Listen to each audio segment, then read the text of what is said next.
Bonsoir chers auditeurs et téléspectateurs de notre émission Communion Divine. En ce jour, je bénis le nom de l'Éternel pour votre vie et je rends grâce pour ce qu'il a établi du milieu de tout ce grand monde établi et lié par le canal de cette évangélisation. Alors, je viens encore partager avec vous en ce jour sur le thème, le ressuscité. Qui est celui qui est ressuscité? Et le quiz de ce jour, c'est qui a ressuscité d'entre la mort? Petit 1, Jean. Petit 2, Matthieu. Petit 3, Jésus. Alors sur ce quiz, tu peux demander la sagesse à Dieu, l'intelligence à Dieu et amener maintenant la connaissance pour avoir la réponse à cette question. En ce jour donc, nous allons parler du ressuscité. Et nous allons entrer dans le livre de Matthieu 14 à partir du verset 2. Il dit, il est ressuscité des morts. C'est pour cela qu'il se fait lui-même des miracles. Et qui est celui qui a ressuscité d'entre les morts? C'est Jésus-Christ de Nazareth. De la même manière qu'il a été persécuté, de la même manière qu'il a été outragé, de la même manière qu'il a été châtié par les hommes qui n'avaient pas la connaissance de sa résurrection. Il fallait que Christ meure pour que nous ayons la vie éternelle. Et tant que toi seul, tu continues de vivre à un moment donné de la vie, il faudrait que tu sois détruit au plus profond de ton être pour qu'une nouvelle personne naisse en toi, pour qu'une nouvelle personne ressuscite en toi. Il faut qu'on tue la chair, mais que l'esprit vive. C'est le pourquoi la Bible dit ceci.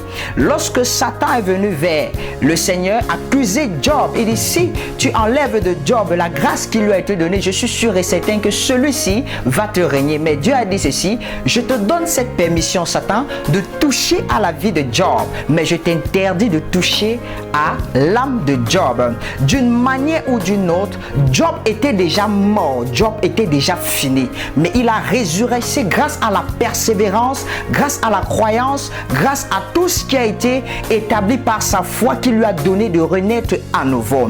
Alors il y a des personnes qui doivent mourir pour renaître à nouveau. En d'autres termes, ce n'est pas seulement le baptême, ce n'est pas seulement naître de nouveau qui veut dire mourir aussi, et tu dois aussi mourir de ton côté charnel pour que ton spirituel doit avoir une impact importante aux yeux du monde. C'est le pourquoi, de la même manière que Jésus-Christ est venu sur ce monde, il a fait des prodiges, il a fait des merveilles, mais les plus grands prodiges qui se sont accomplis par Dieu, c'est lors de sa résurrection, c'est lors de sa venue, c'est lors de sa montée au ciel. Quand Christ est ressuscité d'entre les morts, tous, il disait tout le temps à ses disciples, lorsque je partirai en ce jour, personne d'entre eux, personne parmi eux ne savait que Jésus pouvait ressusciter. Et pourquoi? Parce que Christ était encore avec eux de chair, mais il n'était pas encore bâti de l'esprit. C'est le pourquoi il fallait détruire la chair qui était en Christ pour renaître un esprit nouveau. Christ était encore avec eux comme un seul homme, mais il fallait d'abord que le Saint-Esprit agisse avec Jésus. Il fallait qu'il meure pour qu'il naisse à nouveau, pour qu'une nouvelle personne qui vient avec des grâces particulières, avec des paroles glorieuses, revienne dans la vie de cette nation. Alors je viens encore parler à un frère, à une sœur en ce jour. Le Seigneur t'appelle à mourir pour renaître à nouvellement. Pas mourir physiquement, mais mourir spirituellement pour acquérir le Saint-Esprit, pour acquérir la dimension de la double portion au niveau de ta vie. Je parle encore à celui-là qui pensait que tout ne donnait plus dans sa vie, que tout allait de travers dans sa vie. Je peux dire encore à quelqu'un comme Lazare. La Bible dit que Lazare était malade. il est mort. La Bible dit son corps sentait déjà et il n'y avait plus moyen de ressusciter Lazare. Mais il y avait un Dieu au-dessus de tous les dieux qui a dit juste une parole. Il dit qui me roulera la pierre? Alors qui roulera la pierre face à ta situation? Qui roulera la pierre face à tes défis? Qui roulera la pierre face à tes obstacles? Qui roulera la pierre face aux difficultés auxquelles tu es en train de passer? Alors c'est Jésus-Christ de Nazareth, celui qui roule la pierre d'un problème dans sa vie, a ressuscité cette action de grâce en faveur de ta vie. Celui qui roule le célibat dans ta vie a donné une vie maritale dans ton être au nom de Jésus-Christ. Je viens encore te parler encore en ce jour par le salut qui nous a été donné par Christ. Et avec cette femme sur le nom de Dorcas, la Bible dit qu'elle était une femme pieuse, une femme qui servait Dieu, une femme qui adorait Dieu, une femme qui se souciait des veuves, des orphelins, des serviteurs de Dieu. Mais la Bible dit lorsque Dorcas est morte, l'église et les veuves et les orphelins ont manqué la personne qui devait toujours les soutenir, qui devait toujours la booster. Alors il fallait que les hommes se lèvent pour intercéder, pour prier à Dieu, pour que cette belle, cette être aussi puissante, aussi glorieuse qu'elle soit, puisse revenir à la vie. Alors tant que tu as de la valeur, tant que tu as du prix aux yeux de ce monde, alors rien ni personne ne pourra outrager à ta vie. Parce que lorsque l'ennemi voudra se lever, il y aura toujours des intercesseurs pour redonner la vie, pour redonner la valeur à ta vie au nom de Jésus-Christ de Nazareth. La Bible dit la sentinelle, c'est celle qui vit mais qui ne dort pas, qui passe le temps à prier, à intercéder, à exhorter. Alors si tu es sentinelle de l'Éternel, on ne peut détruire la sentinelle, on ne peut que la retarder, mais au moment de l'accomplissement, au moment de la résurrection, au moment de l'avènement de Christ, la sentinelle s'éveille comme une flamme de feu pour envahir les nations. Et lorsqu'elle envahit ces nations, elle envahit tout ce qui est négatif sur cette terre. Elle consume tout ce dont la gloire de Dieu n'est pas dans leur vie. Alors je te parle encore, toi qui m'écoutes, je suis en train de te ramener à renaître à nouveau au salut de Dieu, de revenir à l'appel qui t'a été donné par Dieu. Toi qui étais encore mort, j'appelle ton âme à la résurrection maintenant au nom de Jésus. Toi dont la foi était encore morte, que le Saint-Esprit ressuscite cette âme qui était encore, n'avait plus de vie, qui n'avait plus de zèle. Que le Seigneur redonne un zèle à cette âme au nom de Jésus-Christ de Nazareth.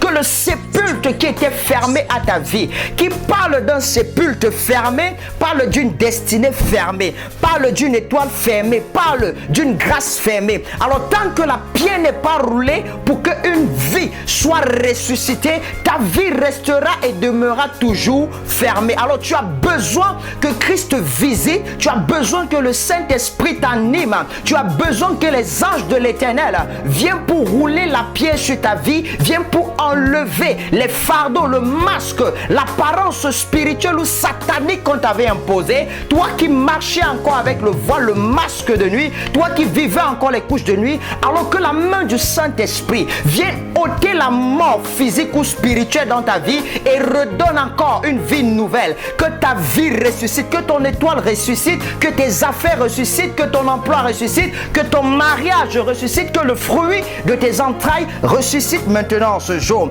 Alors tout ce qui a été encore brisé au sein de ta vie, partout ils avaient mis ta destinée, ton étoile, ton alliance, ta gloire, que ce soit dans les calebasses, les océans, les mers, les forêts. Christ est là pour ressusciter tout ce qui t'a été volé, tout ce qui t'a été enterré, tout ce qui t'a été arraché, tout ce que le diable a volé. Comme la Bible le dit, il se lève comme un lion rugissant, cherchant qui dévorer. Christ ne pourra permettre que sa brebis soit dévorée par les mains de l'ennemi. Alors, parce que Christ habite dans ta maison, parce que tu invoques le nom de Jésus, le nom de Jésus, c'est le nom qui ramène la vie, c'est le nom qui est au-dessus de tous les noms. Devant lui, aucun autre nom ne peut avoir la domination. Aucun Dieu des hommes ne peut avoir la domination, car il est le Créateur et nous sommes la créature. Alors, tant que le Créateur a marqué le crayon de Dieu d'écrit bénédiction dans ta vie, rien ni personne avec la gomme des hommes ne peut l'effacer. Parce que quand quand le crayon de Dieu a écrit, aucune gomme physique ou spirituelle ne peut l'effacer dans ta vie. S'il a écrit, c'est ton année de bonheur, c'est ton année de mariage, c'est ton année d'élévation. Alors je ne vois aucun sorcier de ta famille, de ta maison, de tes enfants qui peut stopper la bénédiction de Dieu dans ta vie. Parce que lorsque Dieu vient décréter, toi qui vivais dans le célibat, il utilise la gomme divine.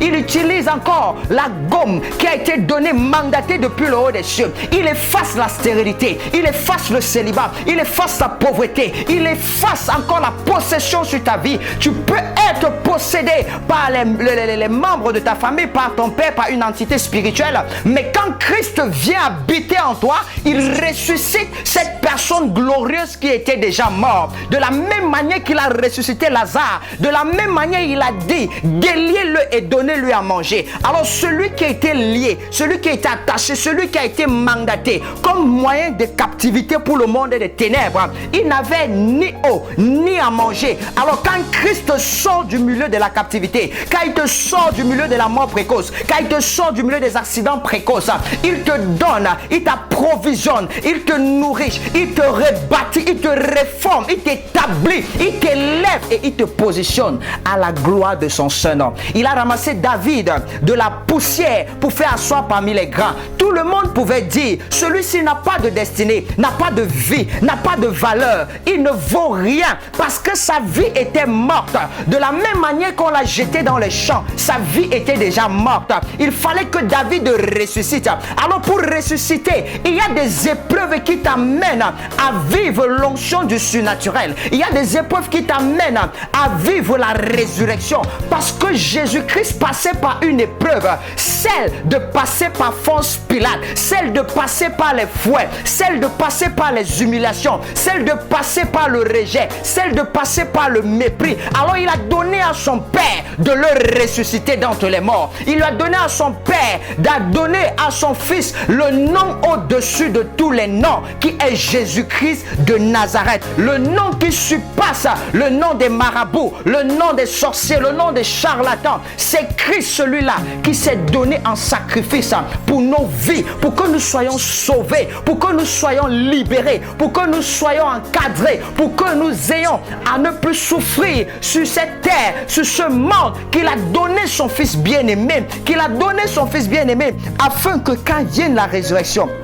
et au moment de cette résurrection, il a dit, je m'en vais vers le Père, mais je ne m'en vais pas seul. Je vous laisse ma paix, je vous laisse ma joie. Alors si Christ a laissé sa paix, quelle angoisse peut venir comprimer la joie qui est en toi? Qu'est-ce qui peut venir enlever cette joie qui est au devant de ta vie? Rien. Même pas un homme, même pas ton enfant, même pas ton époux, même pas ta famille ne peut venir enlever la joie qui t'a été donnée par Dieu. Parce que si Dieu t'a établi avec cette joie, rien ni personne ne peut ôter cette joie. Ah, quelqu'un disait, je peux voir mon élévation s'établir en ce jour. Je peux voir ma grâce s'établir en ce jour.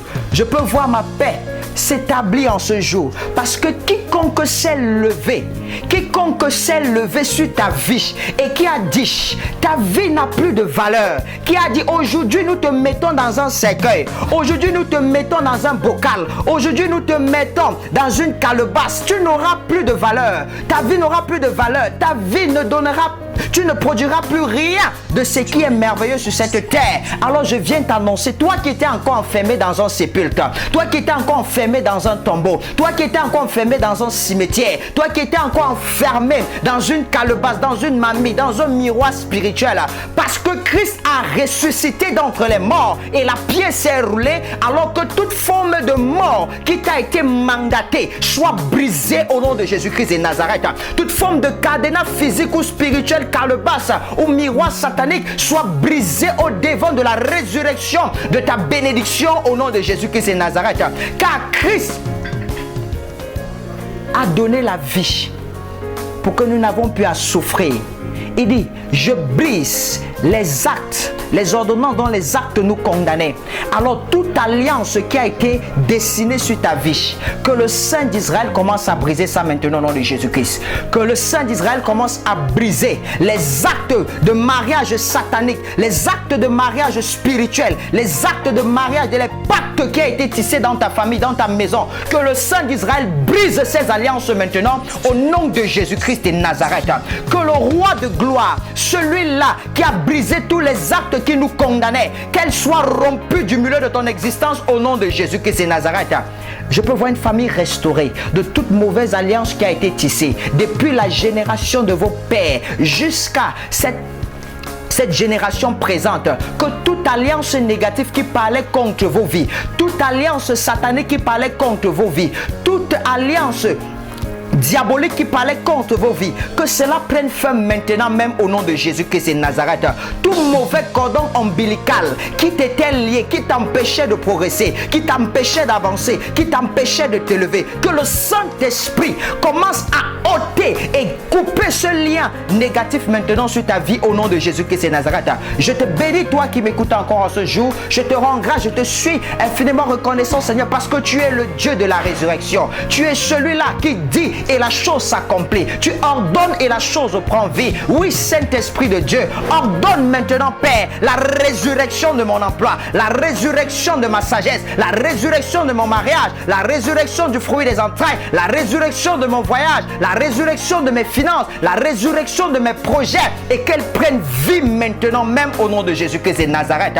Parce que tu as dit, personne ne peut contredire. Parce que tu as ouvert, personne ne peut fermer. Parce que tu as délié, personne ne peut lier. Parce que tu as permis, personne ne peut le dépermettre. Alors je te bénis, toi qui m'as écouté en ce soir, que la gloire du Père te localise maintenant. Que cette parole, le fruit de cette parole puisse changer ta vie, puisse ressusciter quelque chose dans ta vie, ton emploi, ton mariage, ton foyer qui battait des ailes, qu'il ressuscite maintenant au nom de Jésus-Christ de Nazareth.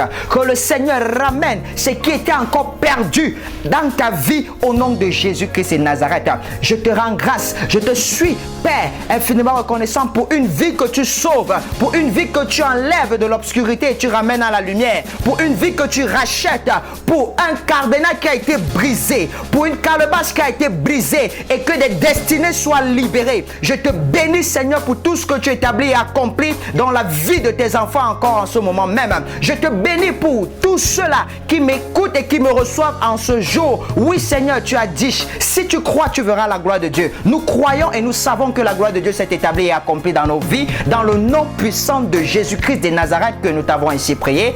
Amen. Shalom.